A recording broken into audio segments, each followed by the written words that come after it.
The U.S. national debt. It's a problem so massive, it's honestly hard to wrap your head around. But today on The Explainer, we're going to give it a shot. We're going to look at the sheer scale of this thing and then dive into a really radical, tech-driven idea for a solution. And we'll be doing it all through the eyes of a tech insider who actually tried to tackle this beast from the inside. All right, let's just start with a number. A number that's, well, it's almost impossible to really process. $105,000. So, what's so special about that number? Well, according to our source, that's how much the U.S. national debt goes up every single second. Think about that. It's like a clock just ticking away, and believe me, that tick is getting louder and louder. Okay, so when we're talking about trillions of dollars, these numbers get so big they almost become meaningless, right? It's just static. So to really get a handle on this challenge, we've got to put it all into a context that we can actually wrap our minds around. And here's a jaw-dropper. In 2024, we crossed a pretty stunning milestone. For the very first time in history, the interest we pay on our debt every year, we're talking over $1.2 trillion, that number is now bigger than the entire U.S. defense budget. Just let that sink in for a second. The bill for our past borrowing is now more expensive than funding our entire military.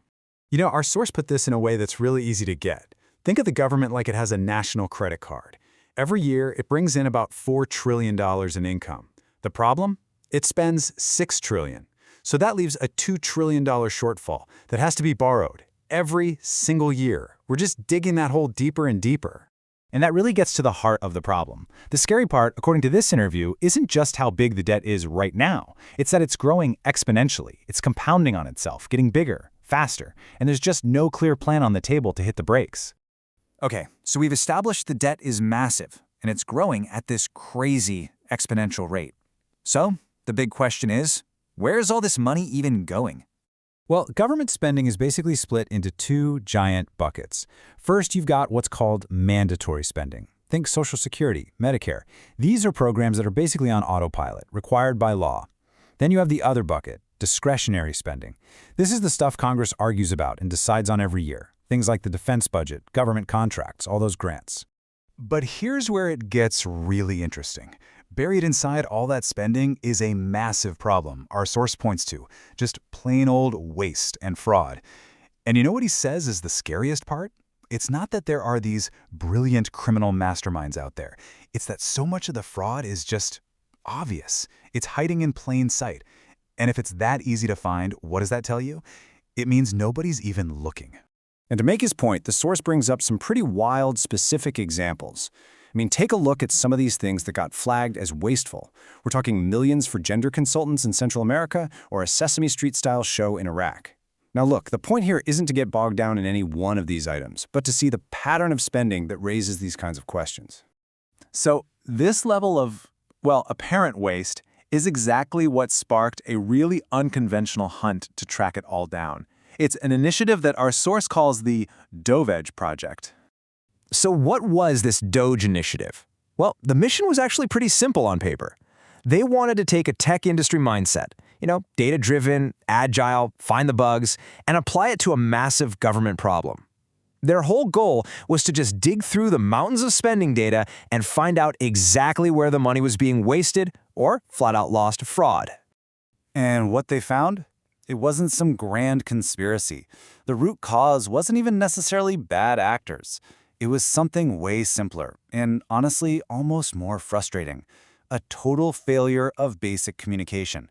You had all these different government agencies that just weren't talking to each other. Their data wasn't coordinated at all. I mean, here's a perfect, almost unbelievable example of how this plays out. Picture this. The Social Security Administration knows when a person passes away, right? That's in their database. But because that database doesn't talk to other government departments, those other agencies can just keep sending out benefit checks to a deceased person for months, sometimes even years. It's such a simple breakdown in communication, but it ends up costing taxpayers billions. All right, so if the problem is basically a lack of communication and things happening in the dark where nobody's watching, then the proposed solution is kind of poetic. It's just radical transparency. The solution our source lays out is this fascinating three-step process. He calls it democratizing the hunt for fraud. Step 1 is simple. The government has to publish all of its spending data. Just put it all out there. Step 2, let everyone else, Citizens, journalists, data experts, let them dig into it. And step 3 is the payoff. When they find waste, they expose it publicly. And that public scrutiny is what forces accountability and drags the waste out into the open. And the whole philosophy behind this, it's a classic for a reason. The idea that sunlight is the best disinfectant. Think about it. Instead of relying on a handful of government auditors who are totally overwhelmed, you basically unleash an army of thousands of citizen watchdogs. People who can spot weird spending in their own communities. Things that an official sitting in a DC office would never, ever catch. So this all brings us to a really critical crossroads. According to our source, the way this whole debt crisis plays out could come down to a race between two incredibly powerful exponential forces, the compounding debt on one side and accelerating technology on the other. And he lays out two starkly different futures, like a fork in the road. Path number 1 is what he calls the debt trap. Basically, to pay the bills, we just keep printing more money. That devalues the dollar and leads to runaway inflation. Not good. But then there's path number 2, the AI boom. The idea here is that new technologies could create such an explosion of economic growth that we could literally outgrow our debt, creating so much new wealth and new tax revenue along the way. Now, the hope for this much brighter second path really hinges on explosive growth in these brand new sectors. We're talking AI, robotics, maybe even space exploration. The idea isn't that the debt vanishes, but that these fields could make the entire economic pie so much bigger, so dramatically bigger, that the debt just becomes a much smaller, more manageable slice of the whole thing. And that leaves us with one final, really provocative question to think about. For decades, we've watched politics and debate fail to even make a dent in this problem. So the question is this: can a totally new approach, one built on radical transparency, open data, and technological innovation, can that finally succeed where politics has failed? That's the massive challenge, but also, maybe, the incredible opportunity that our source leaves us chewing on.